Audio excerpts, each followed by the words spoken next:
The desert night carried the smell of burning metal and spilled blood. Fires guttered low across the kill zone where the convoy had been shredded by coordinated ambush, twisted vehicle frames casting long shadows across sand littered with shell casings in the debris of sudden violence. The gunfire had stopped minutes ago, but silence pressed down like a physical weight, broken only by the crackle of flames and the distant cry of a jackal that had learned to associate human conflict with easy meals. Chief Petty Officer Marcus Reed moved through the wreckage with the controlled efficiency of 8 years in combat medicine. His rifle swept left and right while his eyes cataloged damage, sorting the living from the dead with the brutal mathematics of triage. 3 SEALs down. 2 wounded but stable already being treated by Corpsman Jenkins. The rest of his team forming defensive positions while they waited for quick reaction force. Standard procedure. Except tonight, nothing felt standard. His weapon light caught movement at the debris field's eastern edge. A figure slumped against the shattered door of a burned technical, small and still in the dancing shadows. Not one of theirs. The gear was wrong, the silhouette unfamiliar. Marcus approached with weapon-raised boots crunching over broken glass. "Identify yourself." No response. Not even a shift in posture. He closed the distance light, revealing details that didn't align with any tactical doctrine he knew. American combat boots. Tactical pants dark with blood. A plate carrier stripped of all identifying marks. No unit patch, no name tape, no flag. Nothing. Then the figure moved slightly and Marcus saw what the darkness had concealed. A woman. She sat with her back pressed against cold metal, left hand clamped over her side where blood leaked through torn fabric in steady pulses. Her face was bone white and his harsh beam jaw locked against pain that should have produced screaming. But she made no sound, not a whimper, not even ragged breathing. Just silence so complete it felt deliberate. Her eyes lifted to meet his, gray-blue the color of winter storms over the Atlantic. They looked at him, assessed him, then seemed to focus on something beyond this desert, beyond this war, beyond this moment entirely. Eyes that had already made peace with death. Marcus lowered his weapon and dropped to one knee beside her medic instincts, overriding tactical caution. "I'm a corpsman, Navy. I'm going to help you." He reached for her hand, tried to move it from the wound. She resisted with surprising strength for someone losing this much blood. "I need to see it," Marcus said firmly but not unkindly. 3 seconds of eye contact. Then her hand fell away. The wound was bad. Shrapnel trauma maybe, or a through and through from high-caliber round. Blood flow steady but not arterial. Without intervention, she had maybe 20 minutes before hypovolemic shock took her. Marcus's hands moved automatically, tearing open his medical kit, pulling trauma gauze. "What's your name?" He packed the wound. She didn't flinch. "Your name," he repeated, applying pressure. "I need it for the casualty report." Nothing. "Unit designation, commanding officer." Silence. Marcus worked faster, frustration building beneath professional calm. "You're American military. You have to give me something." Blood type, medical history, allergies. She watched him work with that same distant focus as if observing rather than experiencing her own treatment. When he reached for the morphine auto-injector, her head moved. Just slightly. A minimal shake. Refusal. "You're in significant pain," Marcus said. "This will help." Another small shake. In 8 years of combat medicine, Marcus had treated hundreds of wounded. They all reacted. Some screamed, some went into shock, some prayed or cursed or begged, but they all reacted. This woman sat motionless, refusing pain management, like it was a luxury she couldn't afford, watching him with eyes that suggested she'd forgotten how to need help. "Commander's going to want answers," Marcus said, tying off the pressure bandage. "Better to give them now while you're conscious and can control the narrative." The corner of her mouth twitched, not quite a smile, more like recognition of a tactic she'd used herself. Footsteps approached. Commander Garrett Sullivan, 40 years old and 15 years in the teams, appeared at Marcus's shoulder. His face was streaked with soot and someone else's blood eyes scanning the woman with tactical assessment. "Status," Sullivan's voice carried the flat authority of command in crisis. "Penetrating trauma left flank. Stable for now, but needs medevac within the hour." Marcus checked the bandage. She won't talk. No identification, nothing. Sullivan crouched to her level, bringing himself eye to eye. When he spoke, authority softened marginally. "Ma'am, I'm Commander Sullivan, United States Navy SEALs. Can you tell me your unit?" She looked at him the way she'd looked at Marcus, through him, past him. Then her lips moved, voice emerging barely above a whisper, but steady as bedrock. "You wouldn't believe me if I told you." Sullivan's jaw tightened. He glanced at Marcus, then back. "Try me. But she was done, her eyes closed though her breathing remained controlled and measured. Not unconsciousness, not shock. Simply withdrawal, a door closing that Marcus hadn't realized was open. Get her on a litter, Sullivan ordered. She's coming back with us. They moved her carefully, Marcus monitoring vitals, while the team collapsed their perimeter. The woman remained silent through it all, eyes closed, but clearly conscious, tolerating their assistance rather than accepting it. Like someone who'd learned that accepting help meant owing debts she couldn't afford to pay.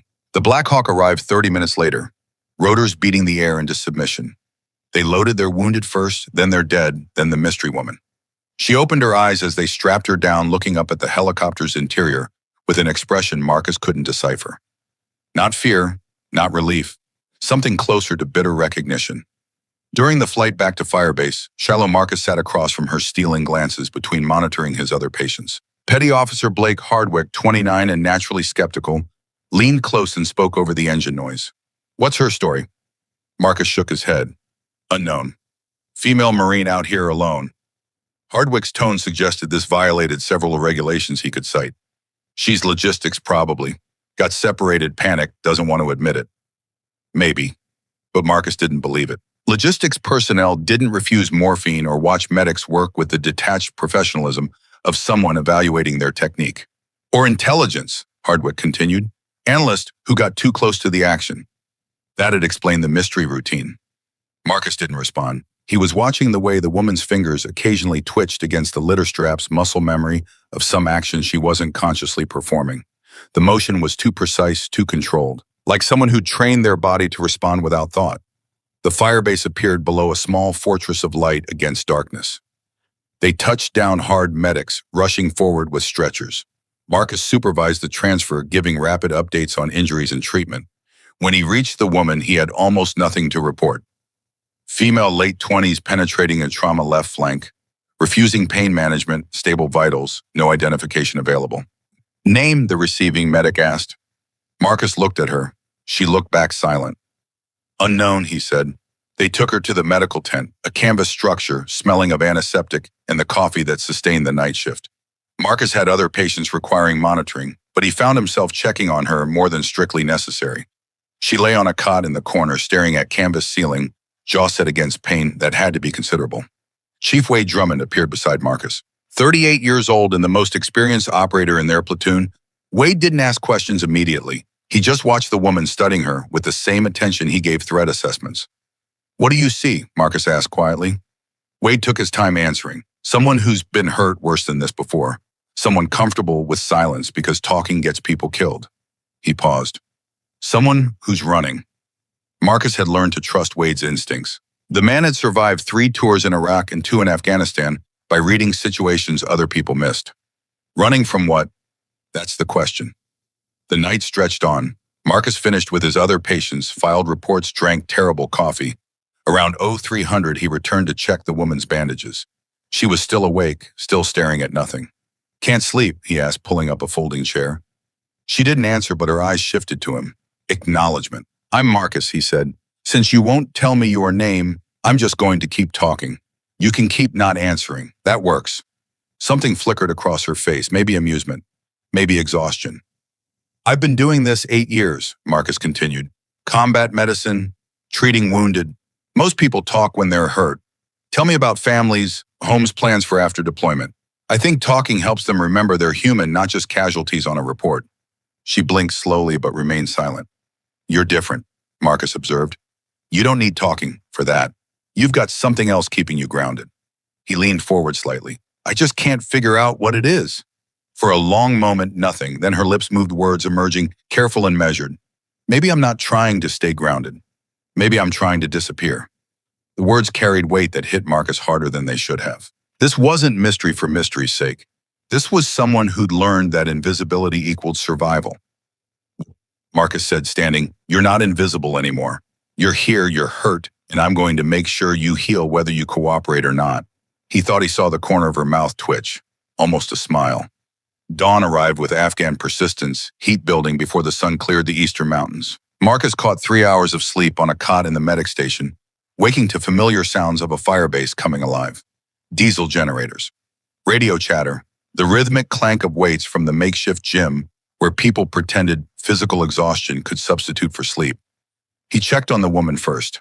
She was sitting up, moving carefully to test her injury's limits. When she saw him, she stopped, but didn't lie back down. Small defiance. Pain level, Marcus asked, professional in daylight. Manageable. 2 syllables. Progress. I need to change the dressing. Check for infection. She nodded once. Consent. He worked efficiently, unwrapping blood-soaked bandages from the previous night. The wound looked clean, no signs of sepsis. His fieldwork had held. As he applied fresh gauze, he noticed details darkness had hidden. Her hands.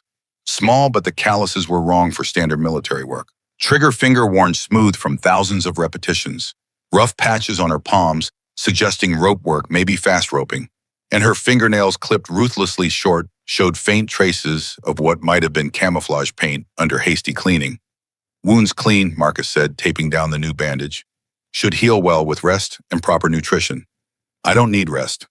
Medical opinion disagrees. She met his eyes. Opinion noted. Marcus sat back, studying her in better light. Late 20s, as he'd estimated. 5'3" at most, maybe 118 soaking wet. Small enough that most people would underestimate her, which he suspected was calculated advantage, rather than genetic accident. Dark hair cut short for function over form.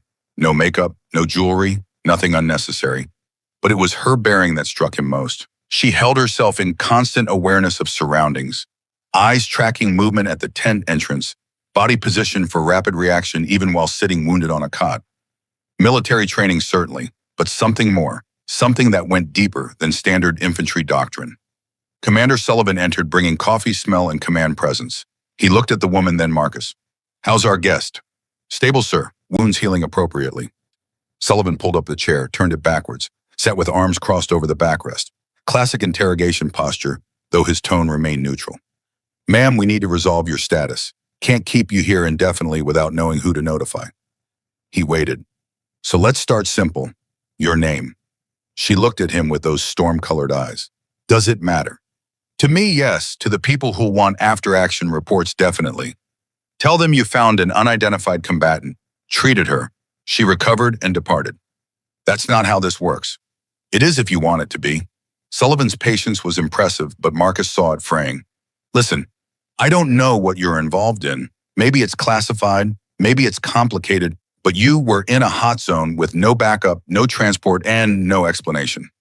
Someone sent you there. Someone knows you're missing. Eventually, someone's going to come looking. Something shifted in her expression. Not fear, recognition, like Sullivan had confirmed something she already knew. Then let them look, she said quietly. Blake Hardwick appeared at the tent entrance, coffee in hand. He assessed the scene and shook his head, still playing the mystery card. She's communicating, Sullivan said, just not providing useful information. He stood, frustration evident. I'm making calls. See if anyone's reported missing personnel in this sector. He looked at the woman. Last chance to make this easy. She remained silent. After Sullivan left, Hardwick approached, standing at the cot's foot with casual authority earned through years of operations. You know what I think, he said. I think your logistics. Got separated from your convoy, stumbled into our firefight, probably scared and embarrassed about the whole situation. The woman's expression didn't change, but Marcus saw her hands tighten slightly on the cot's edge. Not fear, irritation. Or maybe intelligence. Hardwick continued, warming to his theory. Analyst type. Got too close to actual combat. That'd explain why you're being cagey. Spooks love their secrets. Blake, Marcus started, warning in his tone. What, I'm just theorizing. He looked at the woman. Come on. What's the harm? We're all on the same side. She spoke then, voice level, but carrying an edge that made Hardwick take an involuntary step back. Assumptions are how people die. The tent went quiet. Marcus watched Hardwick process this, saw the moment realization hit that this woman wasn't scared, wasn't confused, and definitely wasn't seeking approval. Right, Hardwick said after a beat. I'll just be outside. He left. Marcus almost smiled. You don't suffer fools gladly, he observed. I don't suffer assumptions. Fair. Marcus checked his watch. I need to run sick call, other patients, but I'll check on you later. I'll be fine, I'm sure, but I'm checking anyway. This time she definitely almost smiled. The afternoon heat transformed the firebase into an oven. Marcus made rounds treating routine complaints, blisters, dehydration, one case of food poisoning from questionable local chicken. Between patients, he found himself thinking about the woman. Not just the mystery of who she was, but the way she carried herself. The absolute control. Wade found him between appointments, gestured toward the back of the tent. Notice something, the chief said quietly. About our guest. Her gear. Wade pulled out his phone, showed Marcus photos. Look at this rifle. The weapon was an M4 carbine, except it wasn't standard issue. Custom barrel, modified trigger assembly, high-end optic worth more than most cars. That's not unit supply, Marcus said. No, that's personal. High-end personal. Wade swiped to another image. Check the wear patterns. This rifle's seen thousands of rounds. Maintained perfectly. And look here, the serial number. Marcus squinted at the image. Where a serial should have been, there was only smooth metal.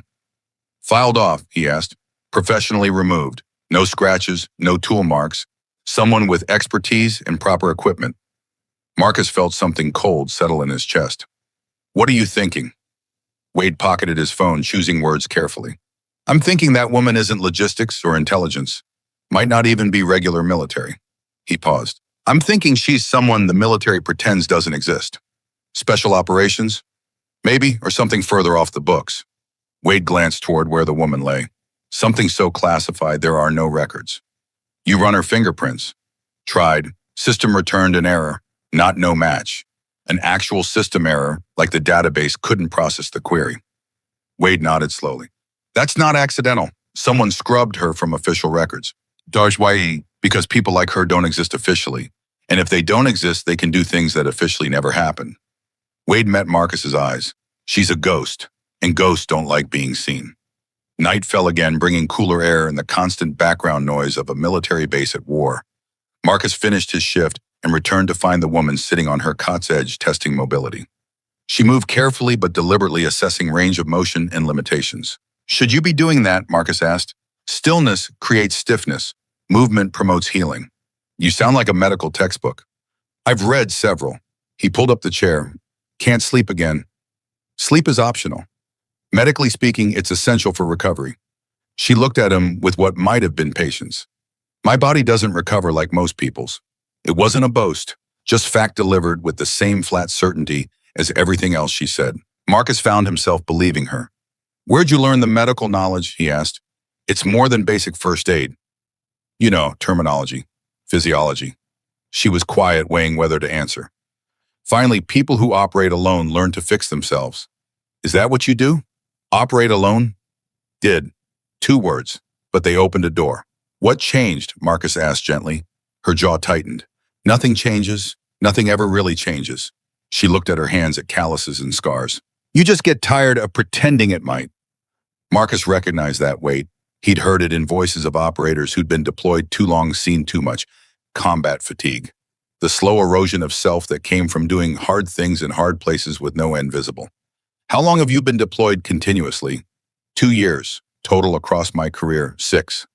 Jesus. When was your last leave? She didn't answer. Answer enough. You need to rotate out, Marcus said. Decompress, see family. Remember what normal feels like. I don't have family, and I've forgotten what normal is. She met his gaze directly.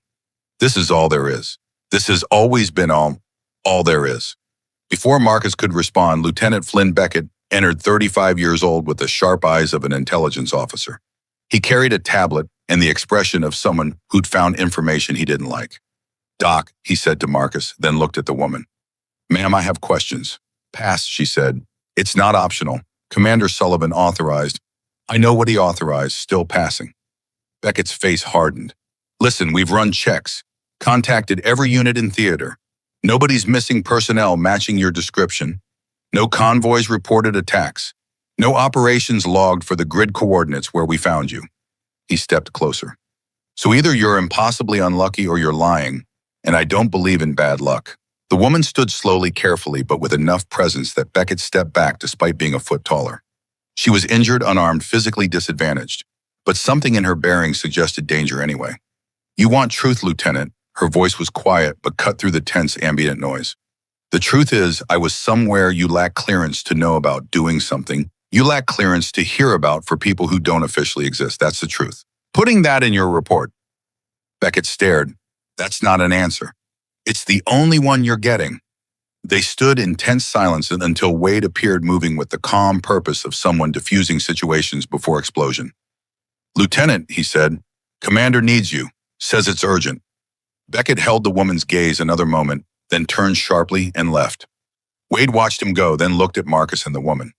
"You need to be more careful," he said to her.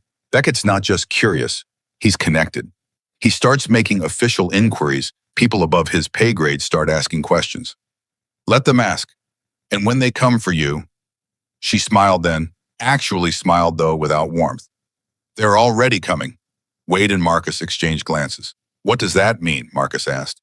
But she was done talking. She lay back on the cot, turned toward the wall, went still.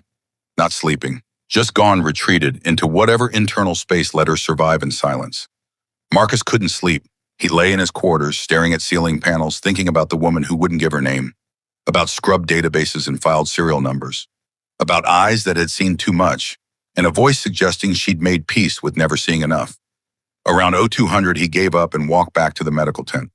Night Watch nodded to him as he entered. The woman's cot was in the corner, and he expected to find her faking sleep. Instead, she sat rigid, eyes wide, but unseeing. Her breath came fast and shallow. Not pain, something else. "Hey," Marcus said softly, approaching slowly. "You okay?" She didn't respond, didn't seem to hear him. Her lips moved, forming words he strained to catch. 800 meters, she whispered. Wind left 5 miles per hour, elevation +3. Target moving 2 miles per hour northwest vector. Marcus felt his skin prickle. Those were ranging calculations, sniper calculations, precise and professional. "Breathe in 4, she continued, voice distant and mechanical. "Hold 7, exhale 8, heart rate below 70. Squeeze, don't pull, squeeze." She was having a nightmare, but not like any he'd seen.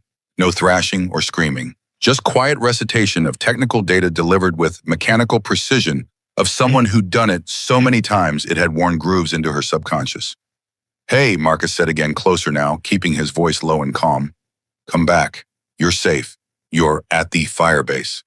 Her hand moved suddenly, instinctively, reaching for a weapon that wasn't there. Marcus caught her wrist gently. "It's Marcus, the medic. You're safe." She blinked. Once. Twice. Her eyes focused on him, recognition flooding back. For just a moment, he saw something new: vulnerability. Maybe fear. Or just exhaustion so deep it had eroded her usual control. "Sorry," she said, pulling her hand back. "Nothing to apologize for." "Nightmare."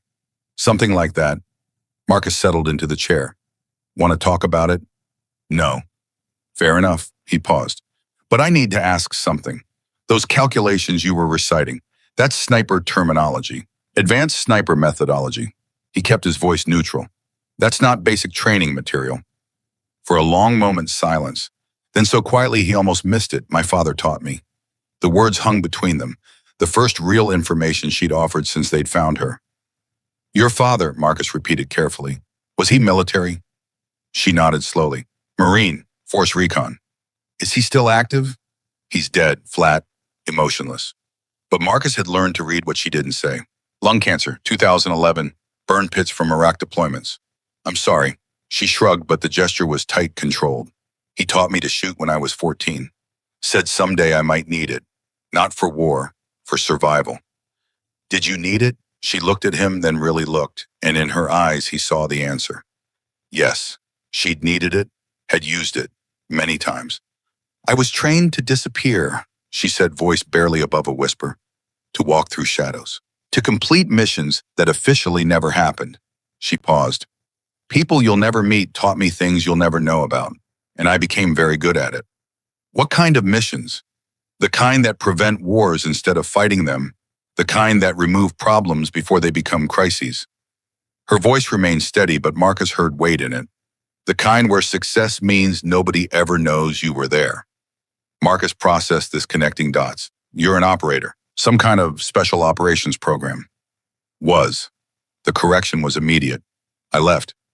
"People don't just leave programs like that." "No," she agreed quietly. "They don't." She met his eyes. "Which is why they're coming. To ensure I stay gone. Permanently." The tent seemed colder. Outside, Marcus heard normal night sounds, generators humming, someone laughing at a distant joke. Normal. While inside, this woman calmly discussed people coming to kill her. How long do we have? He asked unconsciously, saying we instead of you. She noticed, appreciated it.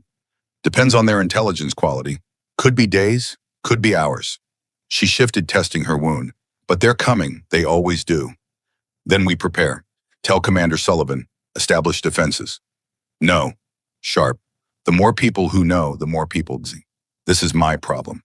You're on a U.S. military base. That makes it our problem.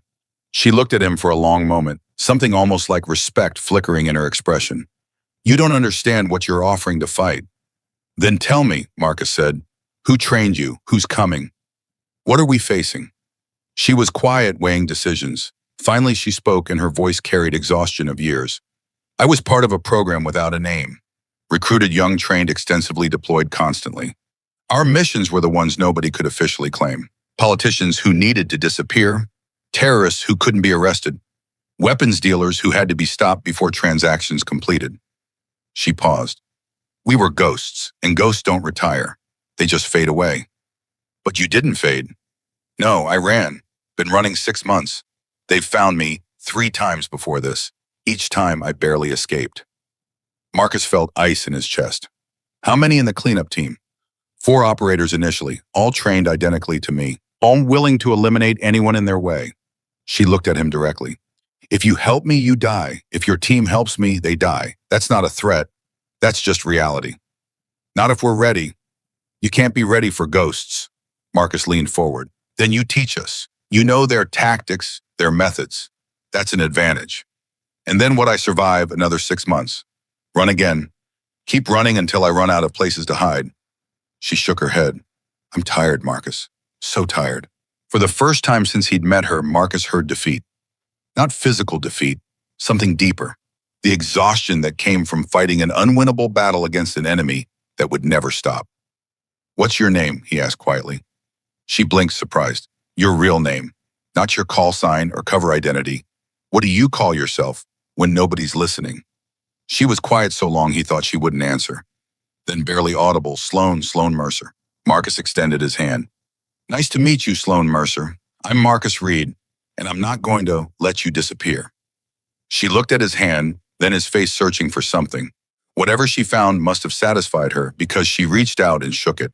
Her grip was firm despite injury. You're going to regret this, she said. Probably. Marcus agreed, bursting.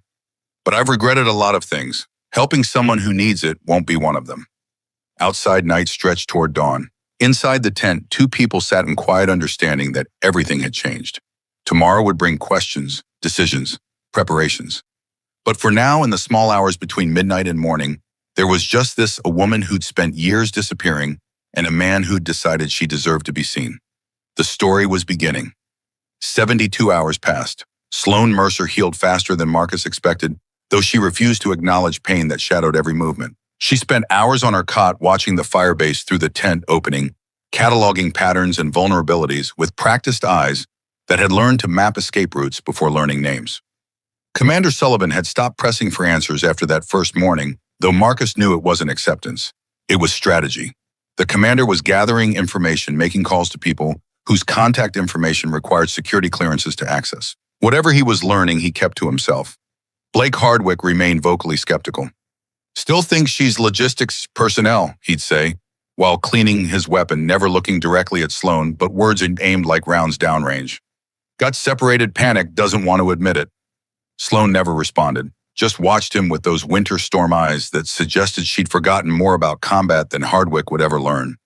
Wade Drummond had gone quiet in a different way, the kind of quiet that came from recognizing something he couldn't quite name.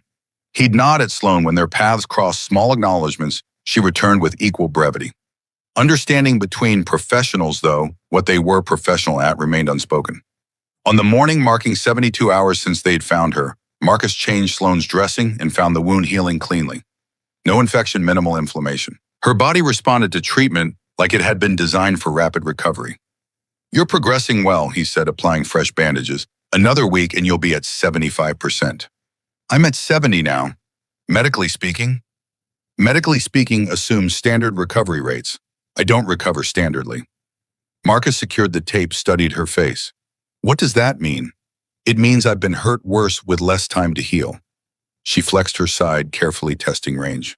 This is manageable. Just because you can push through pain doesn't mean you should. Pain is information. I listen to it.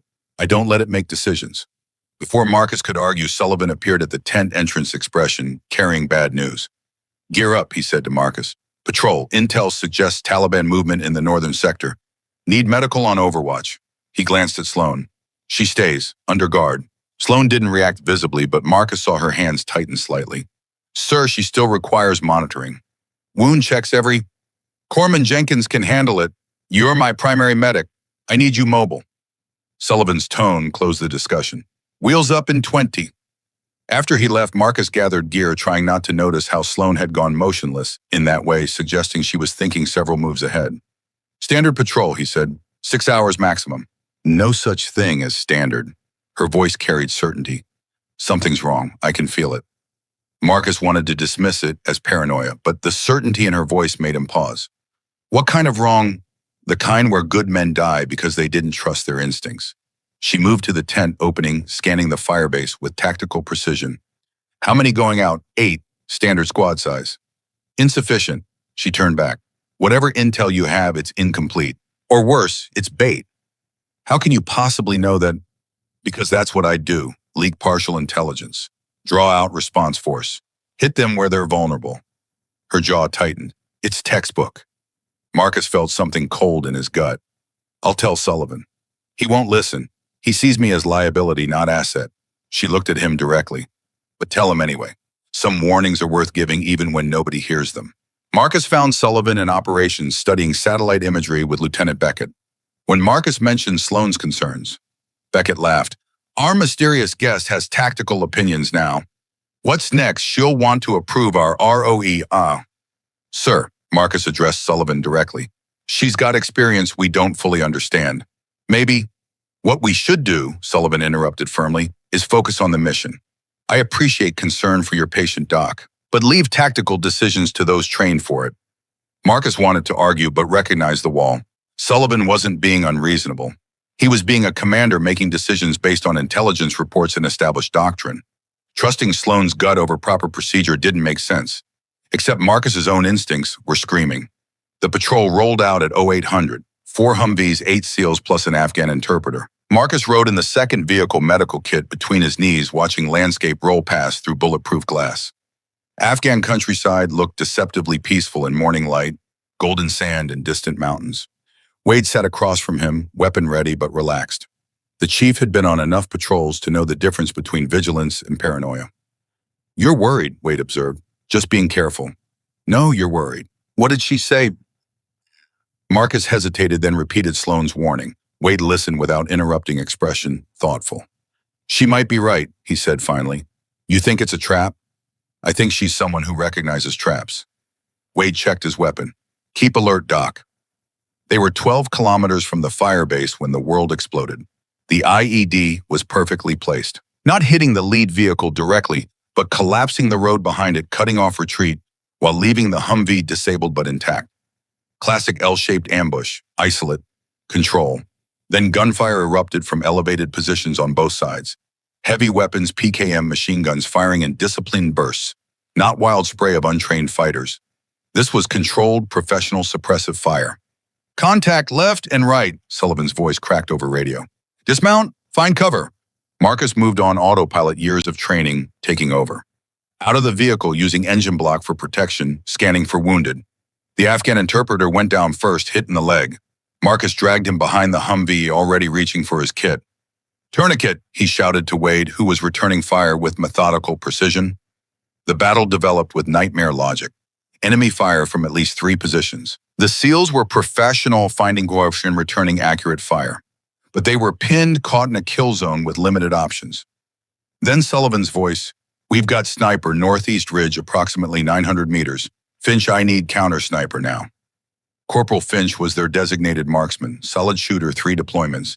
He moved to better positions, setting up his rifle with practiced efficiency. Marcus watched him acquire target, begin breathing cycle.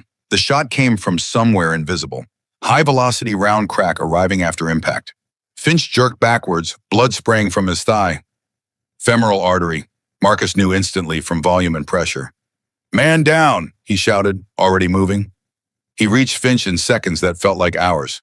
Tourniquet above wound, tighten until blood stops. Mark time. Finch was screaming alive, but the artery meant minutes without intervention. Stay with me, Marcus ordered, checking vitals.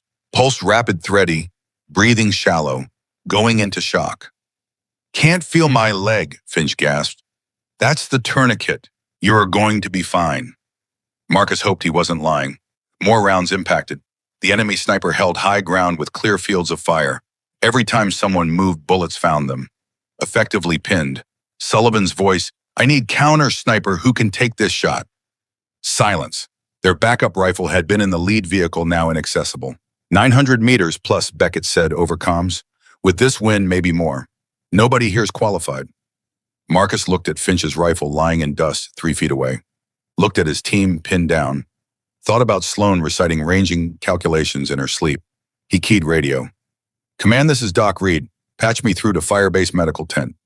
Doc, this isn't... Do it, sir, static. Then Jenkins' voice, medical tent, go. Jenkins is the female patient there. Yeah, why? Put her on, now. More static, movement sounds. Then Sloan's voice, calm as deep water. Marcus? We're pinned. Enemy sniper northeast ridge, approximately 920 meters. Can you walk me through the shot?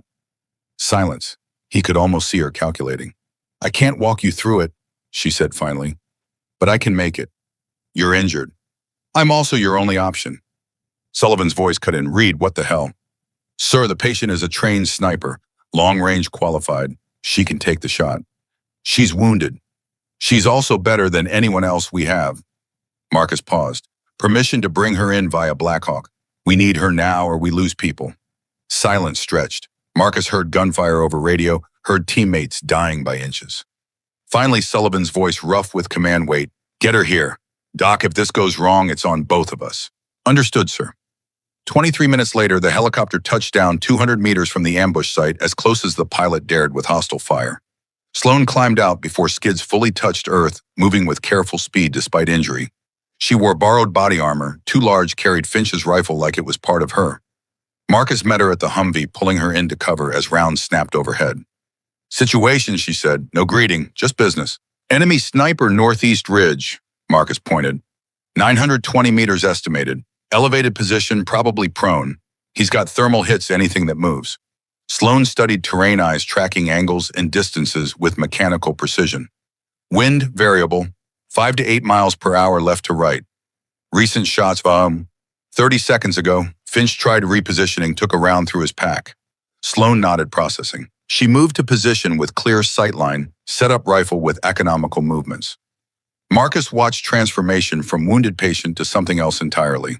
Her hands steady, breathing controlled, every motion purposeful. Spotter, she asked. I'll do it. She glanced at him, maybe approval. Call wind changes, distance confirmation. And Marcus, don't get shot while helping me. Noted. Sloan settled into position, rifle becoming extension of her body. She adjusted scope, checked, chamber-tested trigger pull. All the small rituals of professional preparing for precision work. Then she went still, completely still. Marcus had seen snipers work, but this was different. Sloan didn't just eliminate unnecessary movement. She seemed to stop existing, entirely becoming part of landscape, shadow among shadows. Wind left 6 miles per hour, Marcus said softly. Confirmed. Target stationary, no movement, 30 seconds. He's patient, knows we have to move eventually. Sloan's voice barely audible. Breathing cycle, 4 count in. Marcus watched her chest rise slowly. 7 count hold. The world seemed to pause. 8 count out. Her finger touched trigger, not pulling, resting, waiting for the moment between heartbeats when body achieved perfect stillness. She fired. The recoil was massive. Barrett M107 kicking back with enough force to break an unprepared shoulder. But Sloan absorbed it, rode it, remained in position. Miss, Marcus said, watching through binoculars. Approximately 2 feet left. He expected frustration. Instead, Sloan's voice remained perfectly calm. Wind shifted mid-flight. Thermal layer at 400 meters created updraft. She worked the bolt, chambered another round. Compensating 2 MOA, right 0.5 up. Sloan, you're injured. The recoil is manageable. Call wind. Marcus checked. Variable, 7 miles per hour, gusting 9. Copy. Breathing cycle again. Marcus had seen hundreds shoot. This was something else. Art and science combined with years of practice until it became instinct. The second shot cracked across the valley. Through binoculars, Marcus saw the enemy sniper's rifle tumble from position, saw the figure slump. Hit, he said quietly. Around them, change was immediate. Without overwatch, sniper enemy fire became disorganized. SEALs began maneuvering using cover and movement to push back. The ambush became a firefight, and in straight firefights, SEALs held every advantage. Sloan lowered the rifle, face pale. The wound had reopened, blood seeping through borrowed gear. She'd known it would, made the shot anyway. You're bleeding, Marcus said, reaching for his kit. Later. She kept rifle up, scanning for secondary targets. Finish the fight first. But even as she said it, her hands began shaking. Adrenaline fading, leaving only pain and reality of what she'd done to her wounded body.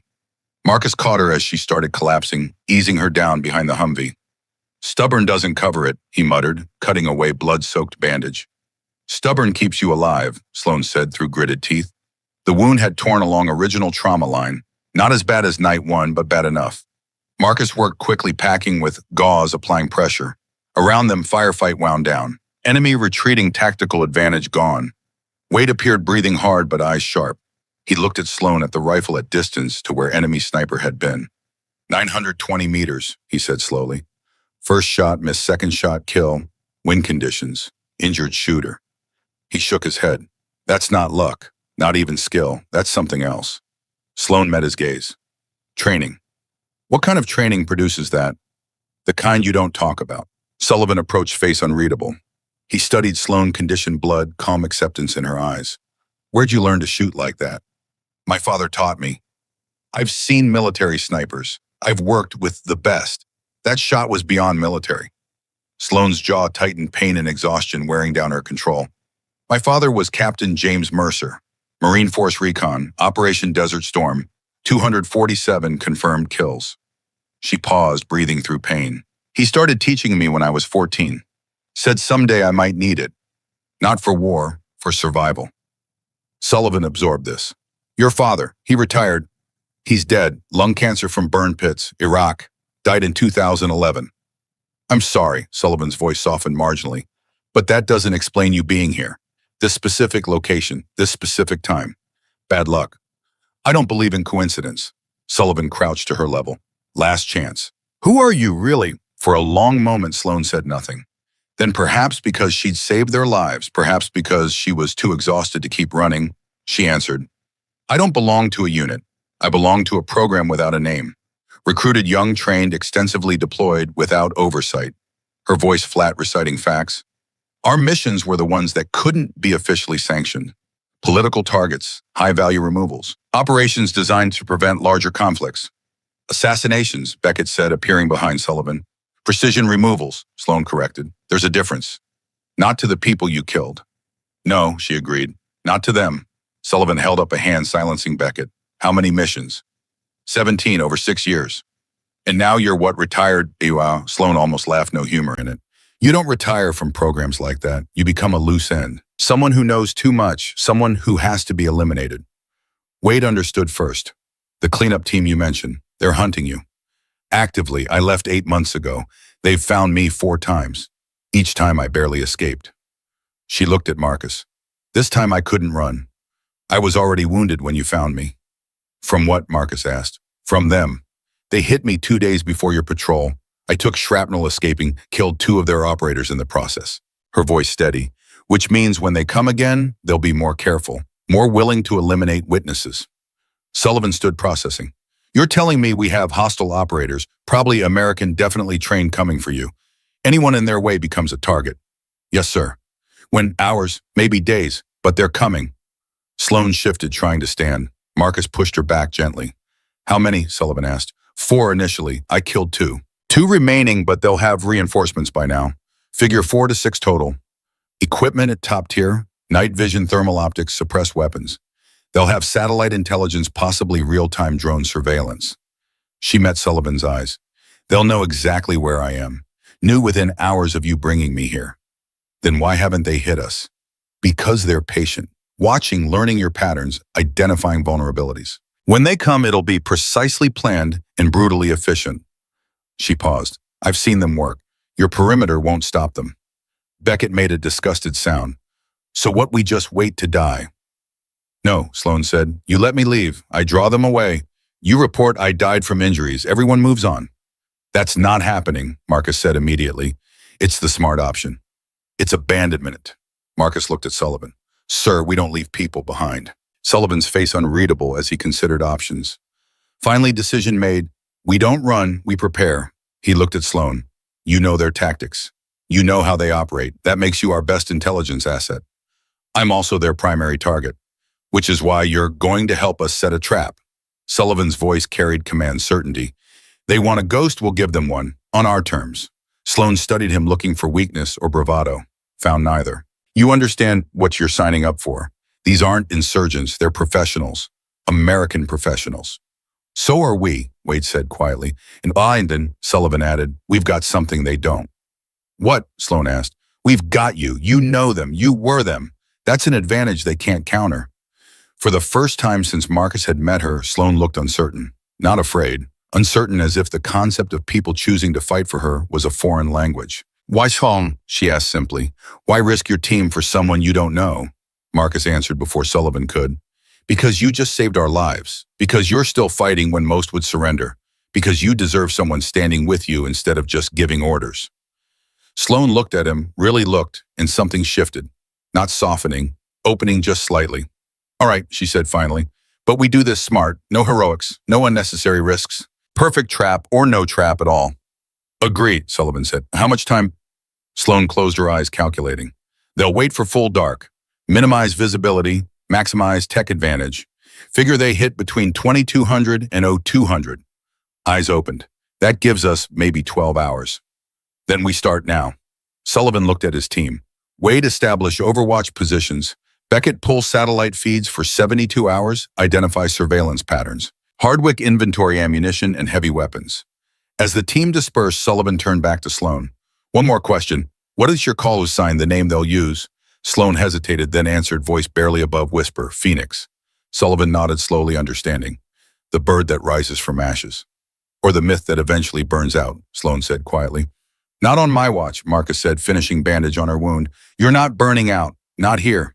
She looked at him and for just a moment allowed herself to believe. The sun set over Afghan mountains, painting sky in amber and blood. In 12 hours, maybe less professionals would come to kill them all. But for now, in fading light, they had time to prepare. Time to prove that even ghosts could choose to stand and fight. The battle was coming, and this time Phoenix wouldn't run. The firebase transformed in those 12 hours. What had been routine outpost became fortress. Every angle measured, every shadow, mapped every field of fire, calculated with precision of men who understood preparation equaled survival. Sloan Mercer sat in operations wound, freshly bandaged, but mind sharp as the rifle that had saved them, hours before walking Sullivan's team through the architecture of their own death. They'll come from multiple vectors, she said, pointing to hand-drawn maps spread across the table. Never single approach. That's amateur. Figure 3 breach points, minimum coordinated timing staggered by 15 seconds to create confusion. Wade studied the map, experienced eyes tracking logic. How do you know they'll breach here? He indicated eastern perimeter. Because I would. Only approach with natural cover within 200 meters of wire. They can get close without exposure breach. Fast be inside defensive line before you realize. Sloan's finger moved. Secondary team here, western side. Draws response, splits, force. Then primary assault from south while you're repositioned. Blake Hardwick, who doubted everything about this woman for 72 hours, found himself believing every word. You've done this before. Twice, both successful.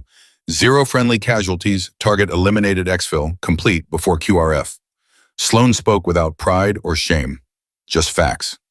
Third time base was ready, lost 2 operators because someone warned them. She looked up. I was that someone. The tent went silent. Sullivan leaned forward. You warned them, betrayed your own team. They weren't targeting a terrorist.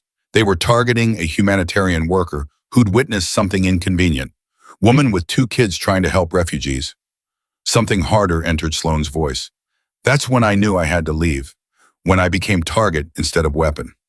Marcus, standing in back, felt pieces clicking into place. The scars, the silence. The way she moved, like someone always calculating nearest exit. She hadn't just left a program. She'd chosen morality over survival, and it cost her everything. How many in your original team? Sullivan asked. 7 operators. I killed the first 2 in Syria, wounded 3rd in Jordan. 4 remaining, but they'll have replacements now. She circled perimeter section. Expect 6 total, maybe 8 if they're serious. Are they? Beckett asked. Sloan met his eyes. I trained with these people 18 months, lived with them, bled with them. They don't do anything partial. Pause. And they're coming for one of their own. That makes it personal. The weight settled over the tent. These weren't just professionals doing a job. They were hunters tracking someone who knew all their secrets. Then we need to be smarter, Sullivan said. Set the trap they expect, then layer in the one they don't. They'll have thermal, Sloan warned. Night vision, possibly drone overwatch. You can't hide from their tech. Maybe we don't hide, Wade's voice thoughtful.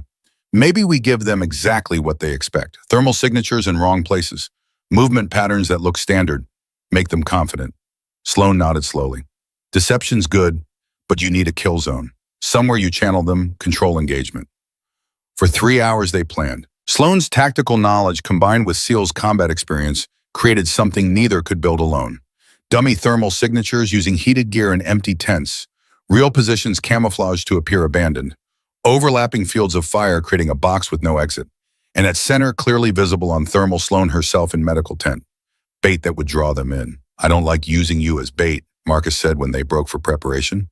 I've been bait before. Sloan accepted water, drank carefully around pain. Difference is, this time I know the trap.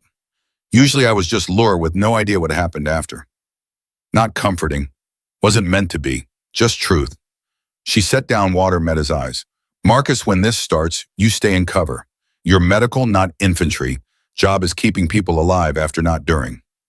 My job, Marcus said firmly, is keeping you alive, including during. I've survived worse. And I've lost patients who thought they were invincible. He moved closer, lowering voice. You took a hit for us today. Reopened your wound making that shot. You're at maybe 60% no matter what you tell yourself. So when shooting starts, let us handle it. Sloan looked at him in a long moment, something unreadable in expression. You're not going to listen, are you? Not even slightly. Stubborn. Says the woman who made a 900-meter shot with torn abdominal wall. One corner of her mouth twitched. Not quite smile, but close. Fair point. As darkness fell, Firebase went quiet in the way that happens before violence. Men checked weapons, tested communications, made peace with whatever god they carried.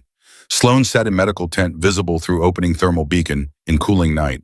Around her, invisible to external, scanning the trap, waited. Wade positioned himself with machine gun and sandbag emplacement, appearing abandoned on thermal. Hardwick in fighting position, looking like supply dump. Beckett manned rifle from shipping container with drilled firing ports. Sullivan commanded from operations bunker, coordinating through encrypted comms. And Marcus, against orders, but following instinct, positioned himself in shadows behind medical tent, close enough to reach Sloan if things went wrong. Night deepened. Hours passed with stretched slowness of anticipation. Around 2,200 motion sensors registered brief anomalies on eastern perimeter, exactly where Sloan predicted. Contact probable, Wade's voice whispered over radio. Eastern sector, 3 thermal signatures, low profile. Hold fire, Sullivan ordered. Let them commit. Sloan sat motionless in medical tent, appearing to read by lamplight. To observers, she looked like patient passing time, unaware and vulnerable. But Marcus saw tension in shoulders. Way her eyes tracked reflections in tense metal poles, using them as mirrors. Breach came at 22:17, so precisely timed. Marcus knew Sloan had been right about everything. Eastern perimeter first shaped charge, blowing hole in wire with muffled thump. Then western 15 seconds later.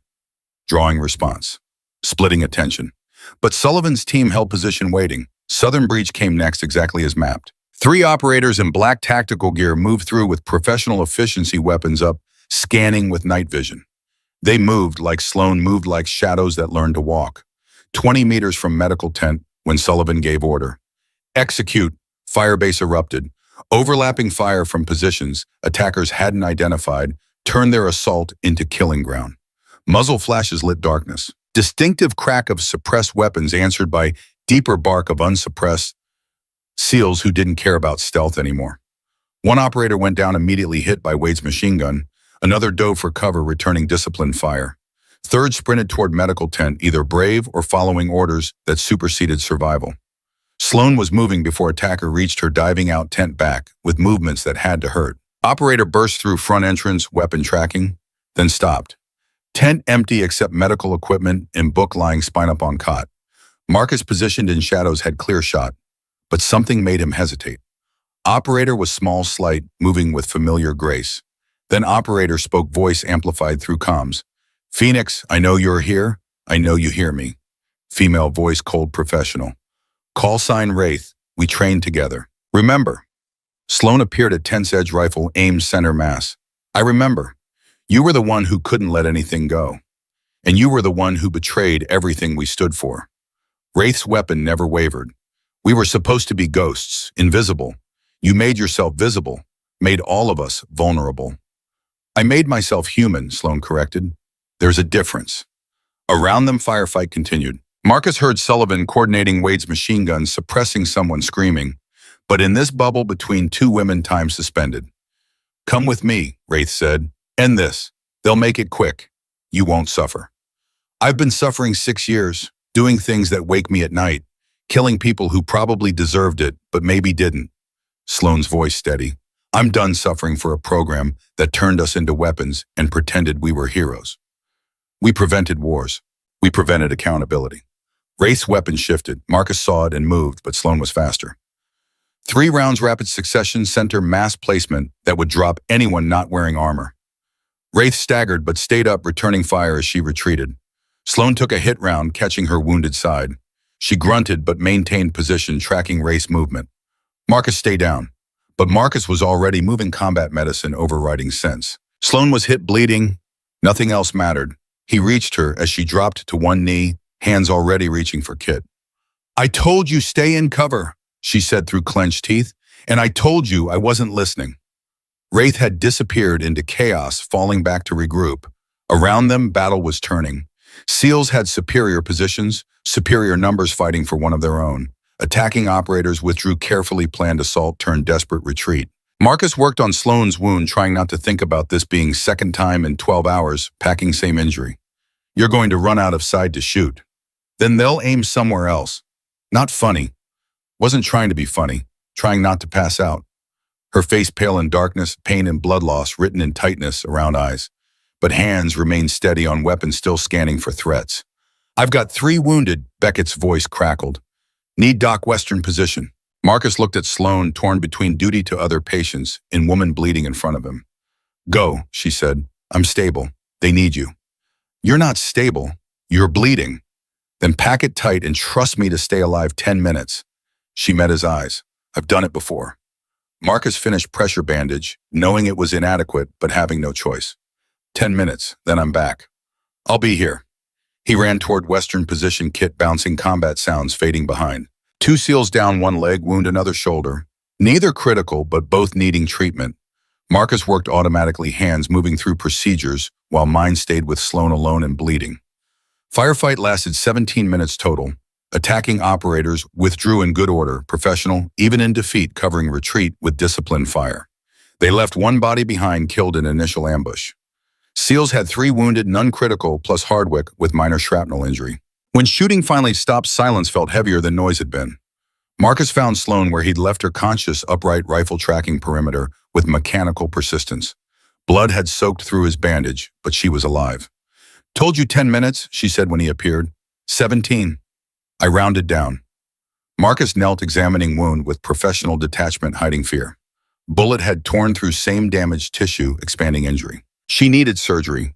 Proper surgery in real hospital, not field medicine. We need to get you to Bagram, he said. Real doctors, actual equipment. After. Eyes never left perimeter. After what? After we're sure they're gone. Sullivan approached, uniform streaked with dust and cordite. He looked at Sloan, then Marcus.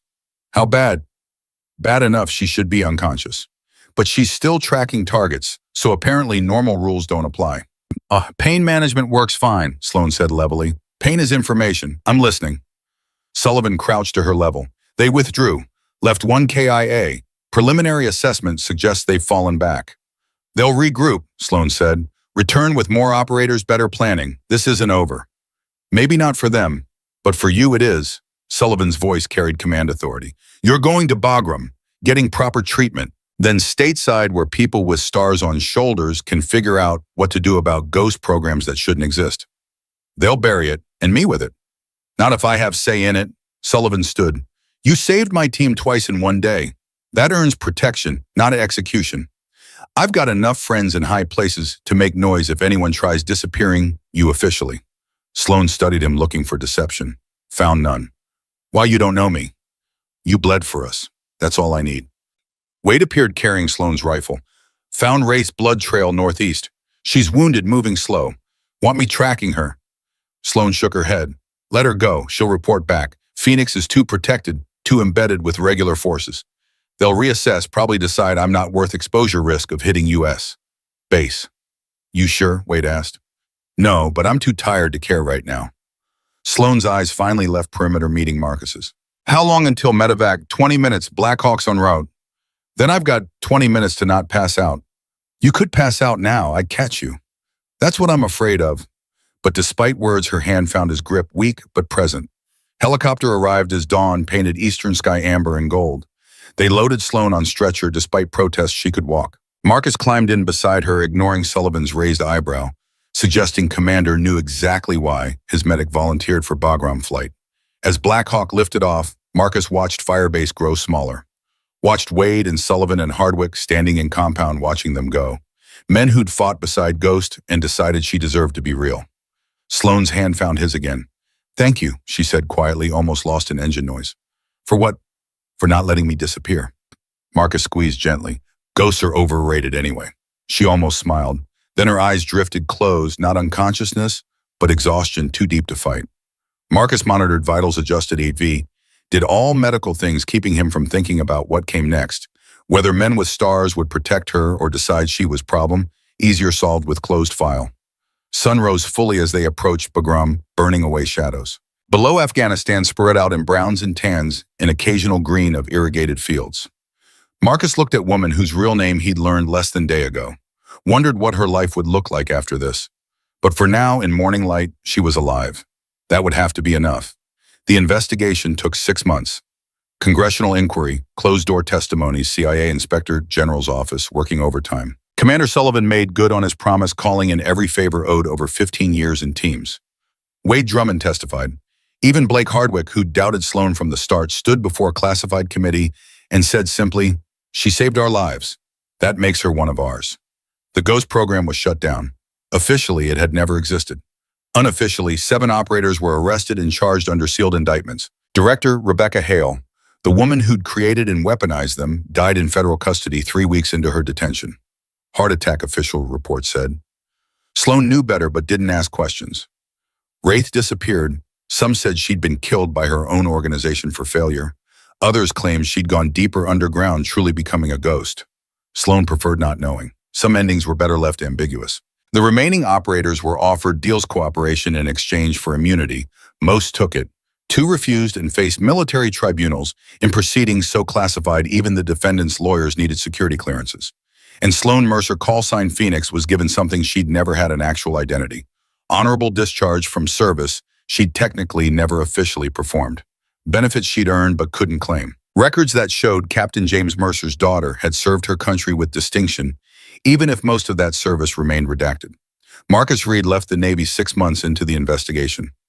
Not because of PTSD or disillusionment, though he'd seen enough of both. He left because he'd watched someone fight for the right to simply exist, and it made him want to fight for something beyond the next deployment. He took a position at a trauma center in Jacksonville, traded combat medicine for emergency room chaos, and found it suited him. 8 months after that night in Afghanistan, Camp Lejeune bloomed with North Carolina spring green. The shooting range echoed with controlled fire, distinctive crack of precision rifles handled by students who'd learned shooting wasn't about strength, but control. Gunnery Sergeant Sloan Mercer walked the firing line, posture straight, despite scar tissue that pulled when weather changed. 14 female Marines ranging from 19 to 32 worked through fundamentals of long-range marksmanship under her direction.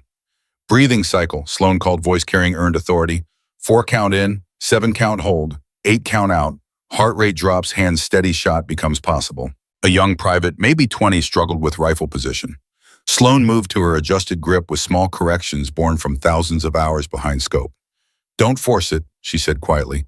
"Rifle's not fighting you. You're fighting yourself. Let go of need to control and just become part of the weapon." Private nodded, resettled, breathed. Next shot pinged steel at 400 meters. Clean center mass. Better, Sloan said. Again. Consistency matters more than one perfect shot. She moved down line, offering corrections and encouragement equally. 8 months of physical therapy had healed her body. 8 months of teaching had started healing something deeper. A figure appeared at range-edge civilian clothes and familiar walk. Marcus Reed had been visiting regularly, bringing coffee, sitting in comfortable silence Sloan had learned to appreciate. "How's the class?" he asked when she approached during reload break. "Good. 3 will be exceptional. Rest will be solid." She accepted offered coffee. "Better odds than I had in training." "Your training didn't involve much encouragement." "My training involved being told I'd wash out, fail, wasn't strong enough, fast enough, good enough." She sipped coffee.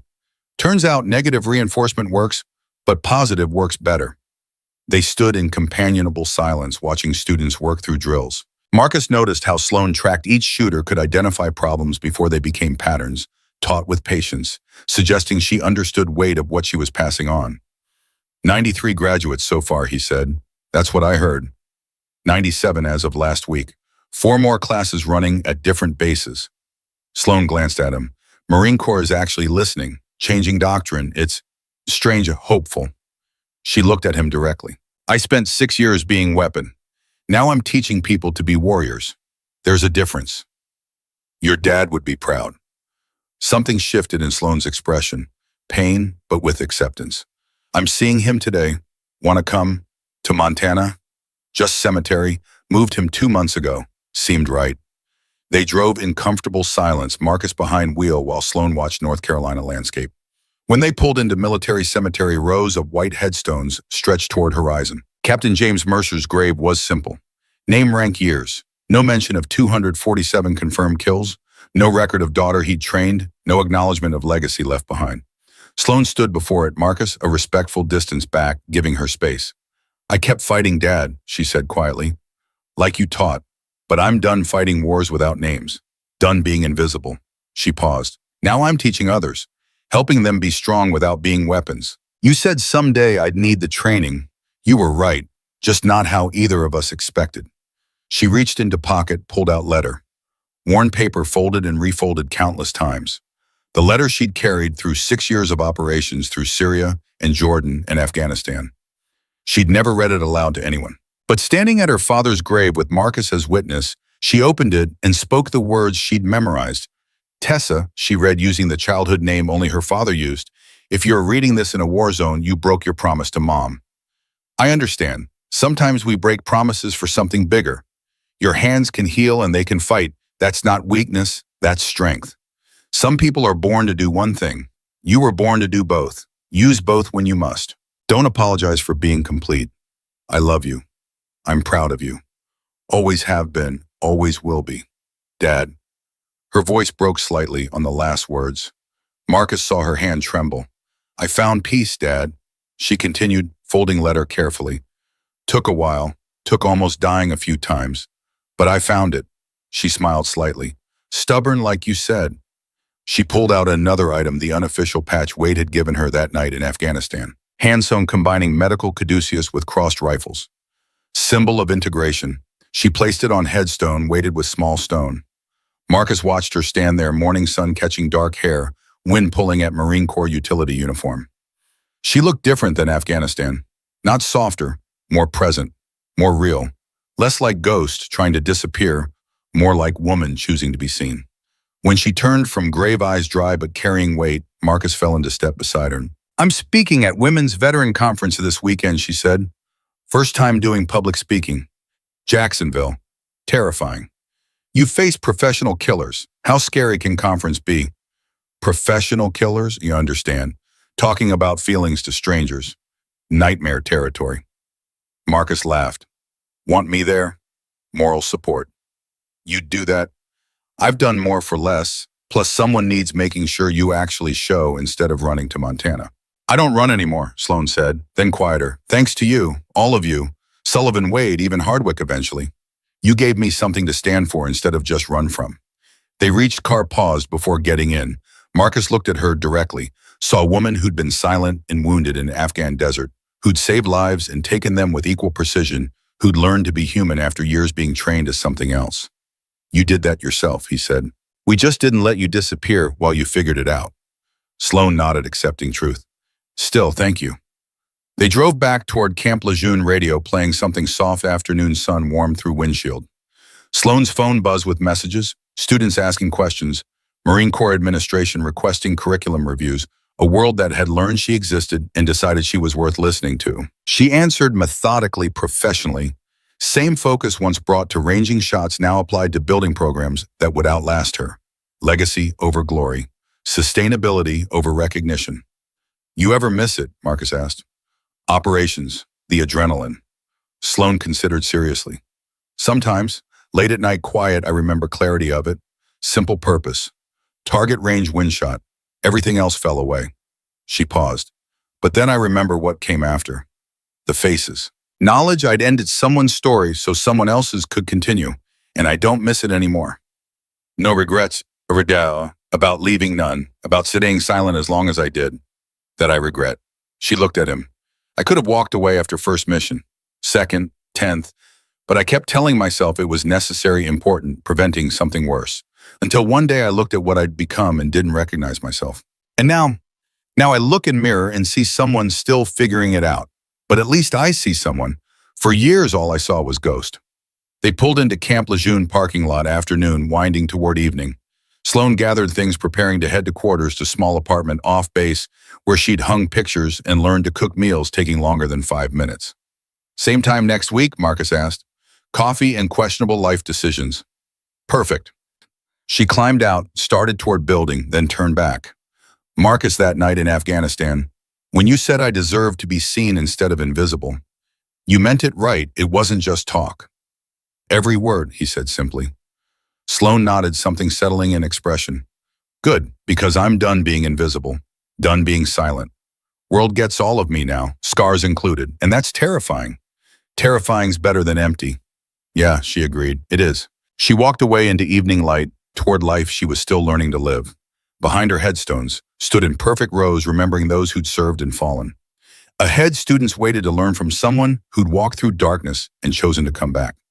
Sunset over Camp Lejeune, painting sky in colors that didn't exist in Afghan deserts. Sloan Mercer, who'd been Phoenix, who'd been Ghost, who'd been Weapon, climbed stairs to her apartment and allowed herself to believe in tomorrow. Because silence had been her armor too long. And the strongest weapon she'd finally learned wasn't the one making you invisible. It was courage to be seen, courage to be human, courage to live. And for first time in 8 years, she was finally truly alive. 3 months later, Blake Hardwick found her at the range between classes. He stood at distance, watching her work with students before finally approaching. Got a minute, Gunny? He asked, using her rank with respect he'd never shown before. Sloan nodded, stepping away from line. Hardwick looked uncomfortable, shifting weight. I owe you an apology. Should have given it months ago, but pride's a hell of a thing. What for?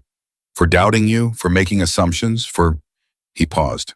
For not seeing you as one of us when you were bleeding for us. Sloan studied him. You were being cautious, looking out for your team. That's not wrong. But I was wrong about you. Hardwick extended his hand. You're not logistics, not intelligence. You're something better. You're a Marine who gives a damn about the people coming out of care. That's worth respect. Sloan shook his hand. Respect's earned. You earned mine that night in Afghanistan, too. After Hardwick left, Wade appeared, that quiet way he had of materializing when needed. He's not the only one who's been thinking it, the chief said. We all have. He handed her something, a new patch professionally made this time with official approval stamps. Marine Corps approved it. You're not the only one teaching integration anymore. It's doctrine now. Sloan looked at the patch.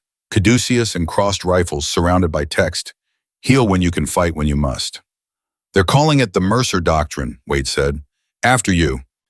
After my father, Sloan corrected. After both of you. Wade nodded toward her students. You're changing the game, Sloan. Not just for them, for all of us. That evening, sitting in her apartment with coffee and silence, Sloan allowed herself to feel it. Not pride exactly, something quieter. Satisfaction, purpose.